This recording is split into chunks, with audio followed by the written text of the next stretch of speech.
Moray Verabotai, Shalom Ubracha. Ce Shabbat, on ira Bezrat Hashem, Parashat Miketz. Alors ce Shabbat est très particulier. On va sortir 3 Sefer Torah. Dans le premier, on lira Parashat Shavua. Dans le deuxième, c'est Rosh Chodesh. Et le troisième, c'est le passage de Hanouka. Et s'il y a un Hatan à la synagogue, il y a encore un quatrième Sefer Torah. Selon certains minagim, ou notre minag, c'est que à Shabbat Hatan, quand il y a un Hatan qui se marie, le Shabbat, alors on lui sort un Sefer Torah pour lui, il ira dedans le passage de Abraham Zachem. Donc, Bezat Hashem, donc c'est un Shabbat qui est très très riche et qui est très fort. Il faut l'exploiter un maximum. Et il suffit d'entendre un petit peu tous les ségoulottes de ce Shabbat-là. Déjà, tout Hanouka, il y a beaucoup de ségoulottes, mais encore plus le Shabbat. On va dire un petit mot sur la paracha. Alors la paracha, bien sûr, on est encore toujours avec l'histoire de Yosef et ses frères. La paracha commence, voyez, et au Paracholem, donc 2 ans après l'histoire de Yosef dans la prison, il avait interprété le rêve des 2 ministres qui étaient en prison, et il pensait qu'il allait sortir, mais Yosef, il n'a pas eu cette chance. Et 2 années plus tard, il fait un rêve et il demande qu'on lui interprète. Personne n'a réussi à lui interpréter jusqu'à que Sarah Mashrim, il dit oui, oui, je me rappelle quand j'étais en prison, il y avait Na'ar Ivri, un petit juif qui était là-bas, il a su interpréter les rêves et ce qu'il avait dit, ça s'est réalisé. Peut-être on pourrait l'appeler pour interpréter le rêve de Paro. Effectivement, on amène Yosef. Yosef, il arrive chez Paro. Paro lui explique donc les 2 rêves qu'il a fait. Et Yosef les interprète vraiment à merveille. Au point que Paro, il a dit oui. Ce que tu dis, Yosef, c'est juste. Alors, en 2 mots, Paro, il avait rêvé, premier rêve. Donc, par rapport, il y avait des vaches qui étaient grosses et d'autres qui étaient maigres. Les maigres, elles ont avalé les grosses. L'autre rêve, il avait sur des gerbes de blé, elles étaient bien pleines. Et il y avait les autres, elles étaient minces. Les minces, elles ont avalé donc les pleines. Et on dirait qu'il y avait les pleines qui n'ont pas existé. Et Yosef le dit, ça vient nous annoncer déjà que c'est quelque chose qui va se réaliser très prochainement. Il va avoir 7 années d'abondance et après 7 années de famine. Ça, c'est l'interprétation. Mais Yosef, il ne s'arrête pas là. Il dit à Paro, oui, attends, maintenant, il est Paro. Paro, il n'a qu'à chercher Ishnavon Behacham, un homme qui est intelligent, que lui, et il le nomme sur la terre d'Égypte pour que lui, il gère l'Égypte pendant les 7 années d'abondance. Comme ça, on peut surmonter les années de famine. Qu'est-ce qu'il dit Paro, il dit est-ce qu'il y a quelqu'un qui a cette force il n'y a pas comme lui, donc c'est lui qui va gérer l'Égypte. Déjà, pour une petite parenthèse, la force de Yosef, il savait que Paro, lui, il faisait Avodah Zara. Quand il a parlé, qu'est-ce qu'il a dit Hachem ya'anit shalom Paro. Il a dit, c'est pas moi qui va répondre, c'est Hachem qui va répondre. Il n'a pas eu peur de Paro, il dit, c'est Hachem qui fait tout. Ça, c'est un message pour nous. Et Paro, quand il a vu la grandeur de Yosef, comment il a su interpréter, lui-même il a dit Paro, il a pu, tu vois, il a commencé à parler d'Akadosh Baruch. Voilà, c'est une parenthèse. Ça pour dire l'aïmouna, la force, jamais il ne faut pas avoir peur. Akadosh Baruch, c'est lui le patron, et quand on compte sur Hachem, Hachem, on n'a aucun problème. Maintenant, la question qui se pose, Yosef, quelque part, il est parti un peu loin par rapport à ce qu'on lui a demandé. Paro, il a fait des rêves. Il a vu, on avait dit, donc 7 vaches grosses, 7 maigres. Les maigres, elles ont avalé les grosses. Pareil pour les germes de blé. Normalement, Yosef, tu dois dire, il va avoir 7 années d'abondance et après 7 années de famine. Et les années d'abondance, on ne va pas les ressentir quand il va avoir la famine.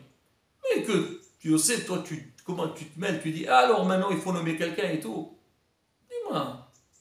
Quel rapport avec le rêve? Et quelque part, peut-être Yosef. Paro, il va comprendre, il dit, attends, Yosef, là, qu'est-ce qu'il veut? Il veut avoir un poste, alors il a interprété, maintenant, il commence un petit peu à parler de lui. C'est ce qu'on voit des fois dans la vie. On parle avec quelqu'un. Dis-moi, tu n'as pas besoin de quelqu'un pour ceci et cela. Et qui t'a demandé? Qui t'a dit que j'ai besoin? Pourquoi? Ah, tu cherches quelque chose, toi? Ah, tu veux que je te donne un travail? Tu veux que je t'aide? Alors, il pouvait dire, s'il te plaît, c'est bon, tu as interprété, kolakavod, allez, rentre chez toi. Donc, Yosef, de quoi il se mène? Et on voit que Paro, il a suivi l'interprétation de Yosef, il dit, oui, Yosef. Toi, tu conviens pour gérer la terre d'Égypte. Des mecs, il faut comprendre. C'est quoi? Yosef et Paro. Alors, pour répondre à cette question, Hachamim, ils disent que Yosef, il a transmis un message très fort pour Paro et aussi pour nous dans la vie.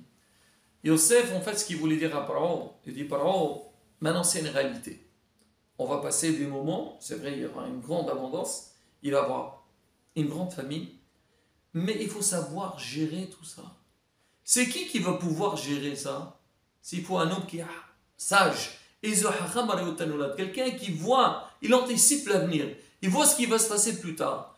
Parce que Yosef, il dit à Paro, vous savez Paro, quand il va voir cette abondance, vous croyez que les gens, ils vont penser une seconde qu'après une telle abondance, il va avoir cette crise, il va avoir cette famine? Les gens disent, c'est pas possible. Il y a tellement de biens dans le monde, il y a tellement d'abondance. Celui qui dit qu'il y aura de la famine après, il n'a rien compris de sa vie. Et qu'est-ce qu'il va avoir? On ne va pas s'en occuper. Ou peut-être on va s'occuper plutôt des plaisirs. Il y a tout ce qu'on veut. Tout est jeté. Et on va oublier la famine. Et quand la famine va arriver, hasbi shalom, on ne va pas pouvoir gérer et on va tomber dans le piège. Maintenant, Paro, si vous voulez vraiment que les choses se passent dans les normes, il faut que quelqu'un qui ne soit pas influencé par l'abondance, il va profiter de l'abondance, mais qu'il soit intelligent pour pouvoir gérer ça plus tard. Et c'est pour ça que Paro lui répond, Yosef, tu as raison. Est-ce qu'on peut trouver quelqu'un qui est intelligent comme toi, Yosef? Ça n'existe pas. Moi, je connais tous les gens qui sont autour de moi. Ils peuvent être très intelligents. Mais résister face à cette période d'abondance, c'est très difficile.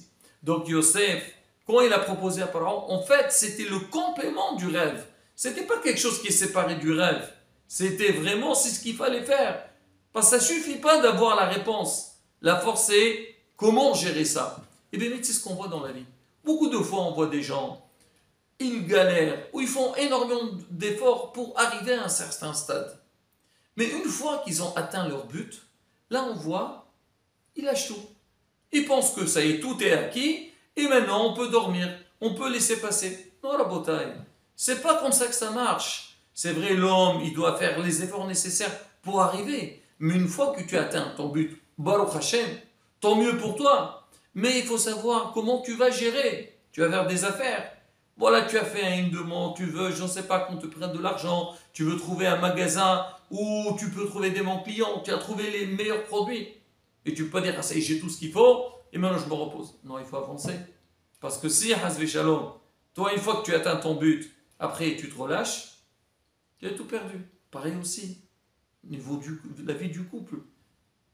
Des fois, on essaie de travailler et tout. Ou des fois, des gens ils ont des petits problèmes. On arrange à faire le shlombait. Mais quand on a le shlombait, il faut pas dire que ça y est, tout est acquis. Maintenant. Non, il faut continuer. L'éducation des enfants, toujours surveiller, suivre nos enfants. Et là, quand on le fait, on peut arriver. Je vais finir une petite histoire sympathique. On raconte qu'il y avait une fois, bon, peut-être un jour, ça sera ça. C'est qu'il y a quelqu'un qui a inventé une voiture elle marche. Pas besoin ni essence, ni gasoil, ni rien du tout. Comment ça marche? Quand tu dis Baruch Hashem, elle avance. Quand tu dis Amen, elle s'arrête. C'est pas mal, non? On n'a plus besoin, on n'attend plus dans les pompes à essence, plus de dépenses. Vraiment, celui qui trouve ça, c'est quelque chose d'exceptionnel. Bon, il y avait un hacham qui a trouvé ça. Donc voilà, il a fait la publicité. Voilà la voiture. Tu dis Baruch Hashem, tu avances. Tu dis Amen, elle s'arrête. Il y avait quelqu'un qui a vu ça. Il dit, pourquoi pas, il est parti. Il va donc à la maison et on lui présente. Il dit, vas-y monsieur, montez, vas-y, dites Baruch Hashem, ça avance. Vous dites Amen, la voiture s'arrête. Il commence, il ne croit pas ses yeux. Baruch Hashem, s'arrêter, Amen. Baruch Hashem, ça avance, Amen. Et vraiment, très bien, il dit, voilà, je paye ce qu'il faut, et très bien. Et il a acheté la voiture, il a commencé à tourner, et chaque fois qu'il passait à côté d'une pompe à essence, alors il rigolait, se moquait des gens, il disait les pauvres, combien ils attendent, la crise, pas crise et tout. Bon. Et il a, Baruch Hashem, il avançait, tout se passait bien. Une fois, il avançait, il ne savait même pas où il était, il trouvait, il montait, grande montée. Et à un moment donné, il voit qu'il y avait une grande pente. Et qu'est-ce qu'il voit? Il voit qu'au fond de la pente, il y a un très grand fleuve. Et là, quand il a vu ça, il a eu très très peur. Il a dit, oh là là, comment je peux m'en sortir? Alors dès qu'il voit que la voiture elle commence à descendre, la première des choses, il veut arrêter, parce que sinon s'il n'arrête pas la voiture, chez Mishmon, il va tomber, il va couler, il va se noyer. Et lui, il essaie de réfléchir avec la panique. Et il a doublé, il ne savait pas quoi faire. Il réfléchit, et à un moment donné, quand il était pratiquement à la fin de la pente, il s'est rappelé, il a dit Amen. Il dit Amen et la voiture s'est arrêtée. Quand il s'est arrêté, il a dit Baruch Hashem. Baruch Hashem, il est tombé. À la bataille, c'est sûr qu'il faut toujours dire Baruch Hashem. Mais c'est quoi? C'est que l'homme, il ne doit jamais s'arrêter. Ça y est, c'est bon, je suis bien maintenant. Alors, je peux passer à autre chose. Non, toujours être vigilant et regarder. Et c'est ça qui a fait que Baruch Hashem, Am Israël, Hayy B'Chayam, et même cette période difficile qu'on avait avec les Evanim, c'est Am Israël. Ils n'ont pas resté, ils ont dit non, on a l'aïmouna al-Qadosh Baruch Hu, Hashem il nous aide, et Be'ezat Hashem on arrivera, ça aurait été très compliqué. Baruch Hashem, nous justement, là on vit ces périodes, l'histoire de Yosef et ses frères, l'histoire de Hanouka, tout ça c'est quoi? Ça doit nous renforcer dans Avodat Hashem, comprendre que Qadosh Baruch Hu il est présent, et quand on a confiance en Hashem, Be'ezat Hashem, on aura toutes les barachot. Amen, qui est raison. Hanouka Sameach, Rosh Chodesh Tov U'Barach, et Shabbat Shalom, on vorach.